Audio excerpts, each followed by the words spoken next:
നമ്മുടെ കേരളത്തിൽ മഴ മുന്നറിയിപ്പാണുള്ളത്. എന്നാൽ യൂറോപ്പിലുടനീളം നാളിതുവരെ അനുഭവപ്പെടാത്ത അതിരൂക്ഷമായ ഉഷ്ണതരംഗം. ഇതുവരെ 1300-ലധികം പേർ മരിച്ചതായി ലോകാരോഗ്യ സംഘടന ജൂൺ 21 മുതൽ രേഖപ്പെടുത്തിയ കണക്കുകളാണിത്.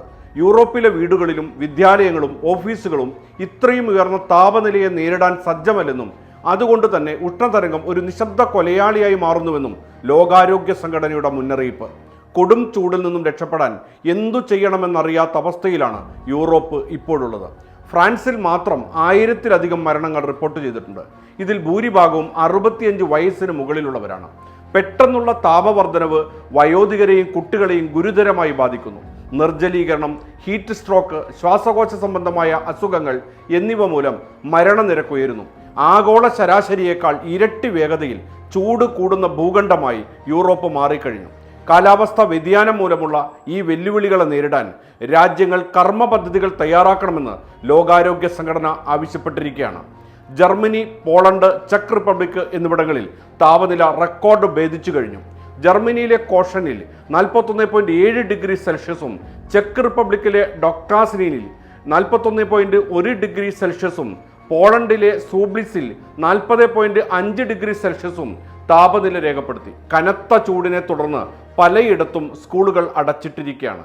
പാരീസിൽ മദ്യപാനത്തിന് നിയന്ത്രണം ഏർപ്പെടുത്തുകയും പ്രൈഡ് മാർച്ച് റദ്ദാക്കുകയും ചെയ്തു.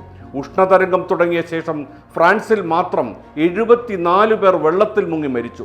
ഹീറ്റ് ഡോം എന്ന പ്രതിഭാസമാണ് ഈ അതിതീവ്ര ചൂടിന് കാരണമെന്ന് കാലാവസ്ഥാ നിരീക്ഷകർ വ്യക്തമാക്കുന്നു. യൂറോപ്പിലെ ഭൂരിഭാഗം കെട്ടിടങ്ങളും രൂപകൽപ്പന ചെയ്തിരിക്കുന്നത് തണുപ്പിനെ പ്രതിരോധിക്കാനാണ്. അതിനാൽ മിക്ക വീടുകളിലും ഓഫീസുകളിലും എയർ കണ്ടീഷനുകൾ കുറവാണ്. പെട്ടെന്നുണ്ടാകുന്ന ഉഷ്ണതരംഗത്തെ നേരിടാൻ ഇത്തരം കെട്ടിടങ്ങൾക്ക് കഴിയുന്നില്ല. ഇപ്പോൾ AC വാങ്ങിക്കൂട്ടുകയാണ്. ഉഷ്ണതരംഗം മൂലം വനങ്ങൾ അതിവേഗം ഉണങ്ങിപ്പോകുന്നു. ഇത് സ്പെയിൻ, ഗ്രീസ്, ഫ്രാൻസ്, പോർച്ചുഗൽ തുടങ്ങിയ രാജ്യങ്ങളിൽ വലിയ തോതിലുള്ള കാട്ടുതീക്ക് കാരണമാകുന്നു. ഇത് വലിയ രീതിയിലുള്ള വനനശീകരണത്തിനും സ്വത്ത് നാശത്തിനും വഴിവെക്കുകയാണ്. നദികളിലെയും തടാകങ്ങളിലെയും ജലനിരപ്പ് താഴുന്നത് കുടിവെള്ളത്തിനും ജലവൈദ്യുത പദ്ധതികൾക്കും തടസ്സമാകുന്നു. ഇത് വ്യവസായങ്ങളെയും വൈദ്യുതി ഉൽപ്പാദനത്തെയും ദോഷകരമായി ബാധിക്കുന്നു. കാർഷിക മേഖല സമ്പൂർണ്ണ തകർച്ചയിലാണ്. യൂറോപ്പിലെ നഗരങ്ങളിൽ എയർ കണ്ടീഷണറുകൾ കുറവായതിനാൽ വീടിനുള്ളിൽ അസഹനീയമായ ചൂടിൽ നിന്ന് രക്ഷപ്പെടാൻ ആളുകൾ കൂട്ടത്തോടെ പൊതു നീന്തൽക്കുളങ്ങളിലേക്കും പുഴകളിലേക്കും തടാകങ്ങളിലേക്കും പോകാറുണ്ട്. ഫ്രാൻസ്, ജർമ്മനി, UK തുടങ്ങിയ രാജ്യങ്ങളിലെ നദിക്കരകളിൽ ഈ സമയങ്ങളിൽ വലിയ തിരക്കാണ് അനുഭവപ്പെടുന്നത്. ഇത് അപകടങ്ങൾക്ക് വഴിവെക്കുന്നതായും റിപ്പോർട്ടുണ്ട്. ഈ പ്രതിഭാസം എവിടെയും സംഭവിക്കാം.